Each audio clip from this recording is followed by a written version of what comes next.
Some of my stuff got delayed. Hey everyone, this is Noah, and this is the long vlog for the week of August 14th, 2013.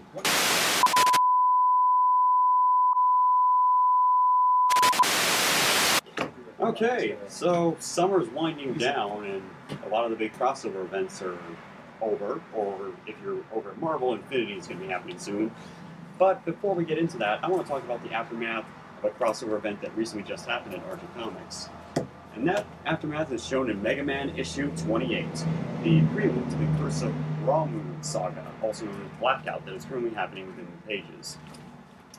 So, Worlds Collide is over. Sonic and Mega Man had their little fight, team up, save the universe thing. And now it's back to business as usual. Picking up from where issue 23 of the series left off, if you don't remember what happened in there, you can go back and watch our review, which we can put a link to in the description below. And he's back fighting his brother Proto Man, even though they were working together just probably a few time skips ago. Apparently nobody remembers what happened in the crossover.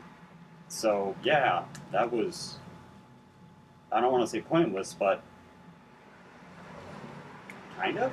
Anyway, it was cool. So, the fight rages on between Mega Man and Proto Man.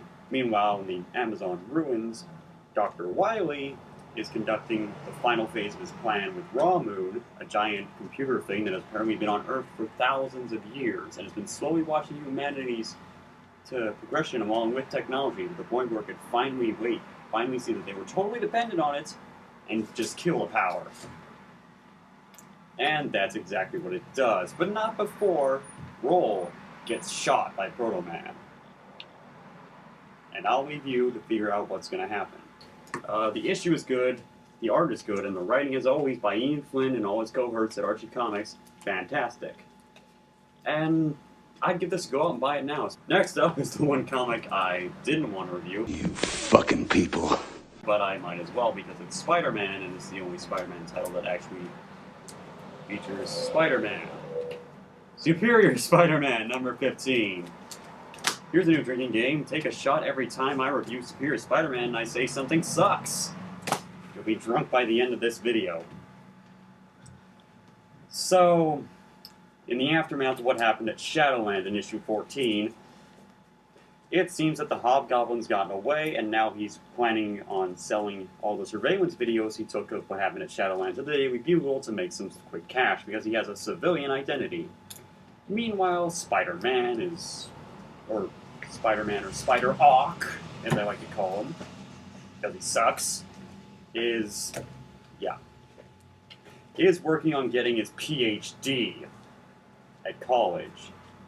So yeah, Peter Parker is going to become Dr. Peter Parker. Get it? Like Dr. Otto Octavius, Dr. Octopus.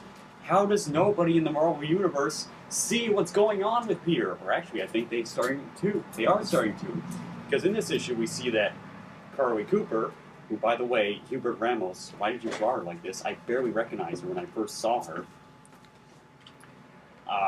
Is finally catching on that maybe her crazy theory about Spider-Man not actually being Peter Parker could actually be true. Meanwhile, Mary Jane is kind of pissed because Peter didn't show up to save her from the fire that broke out at her club in issue 10. So she's pretty mad, and she's starting to suspect that maybe Peter might not be who he looks and says he is. And Aunt May's also kind of wondering what Peter's doing. So, meanwhile, the Goblin's going on a crime spree, and Spider-Man's messing up his personal issues. You know, maybe Doc Ock isn't so different from Peter Parker after all. He's messing up pretty bad this time. So much for Superior, am I right? But here's the two big issues. Number one, the art for this, I don't know, Hubert Ramos, I don't mean to pick on you, because I know that you do good work, but it's just the anatomy in the action scenes. It's just really off.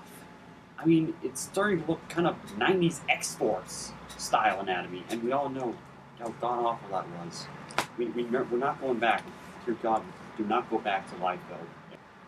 Ugh. And the other big issue, and this really pissed me off. So, During his conversation, with Agent Cooper, Spider-Man says to just let Shadowland stand and let the Kingpin run amok in this sector of New York while I had the power to stop it was irresponsible.